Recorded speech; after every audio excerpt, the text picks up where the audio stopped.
folks, welcome back to the channel. I hope you're having a great day. Thanks for tuning in. Please hit the like, subscribe button down below, and at the end of the video, of course, leave the comments. I need the comments. I live for the comments. Okay, no more creepy. Today's episode is one I've been wanting to do for a little while, and I finally got around to doing it, and I'm glad you're tuning in for this one. It's going to be superheroes and mental illness. Why am I doing an episode on mental disorders and superheroes? Well, I love superheroes, as you can tell, but I also have a mental disorder. I suffer from what is called bipolar disorder. This is actually my lithium bottle right here.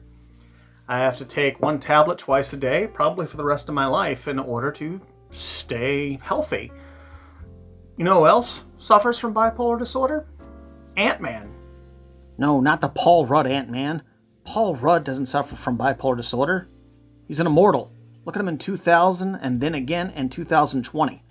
He's not human. Talking about the original Ant-Man, Hank Pym. He diagnosed himself with bipolar disorder after a string of events, and many Avengers stepped forward and said he needed help. He was smart enough to get it. Too bad, he destroyed a lot of lives in the process. Rorschach from Watchmen suffered from paranoid personality disorder. Believe the entire world is out to get you and that everyone is just plotting for your demise. For those of you not familiar with the comic and only familiar with the HBO series, I'm not talking about the group that dressed up like Rorschach. No, they were just neo-Nazi fuckheads. They got what they deserved. That's all I'm saying.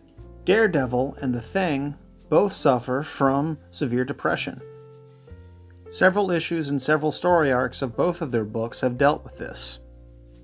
The Scarlet Witch and Wonder Woman, two of the most powerful characters in comics, both have suffered from psychotic breaks and storylines.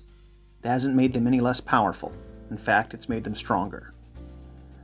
Even some of the most clean-cut of superheroes can suffer from mental illness. Look at the two most prominent Boy Scouts of the comic book world. Both Superman and Captain America suffer from what is known as two-world syndrome. You don't feel like you belong no matter where you go. This causes severe depression, anxiety, and another disorder known as imposter syndrome. After months of mental, sexual, and physical abuse, Jessica Jones developed PTSD, also known as post-traumatic stress disorder.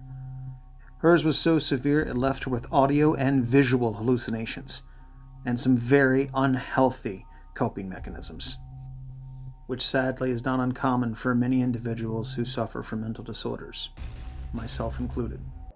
If one would like to include phobias, an irrational fear, in the category of mental illness, then let's talk about Storm, who suffers from claustrophobia, a fear of enclosed and tight spaces.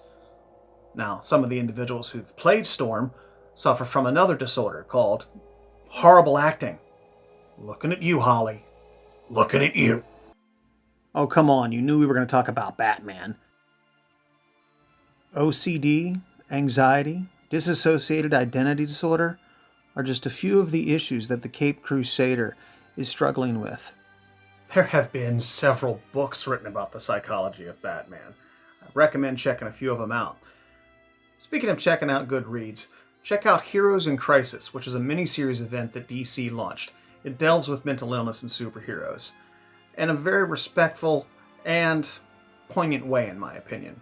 Now, for those of us out there that live with mental illness, we can't put on costumes and go around fighting crime. We can't go to another planet to seek solace or have a fortress of solitude or even get launched into space to develop powers with 3 of our friends. But there is something that we can do, and I'm about to show you what it is.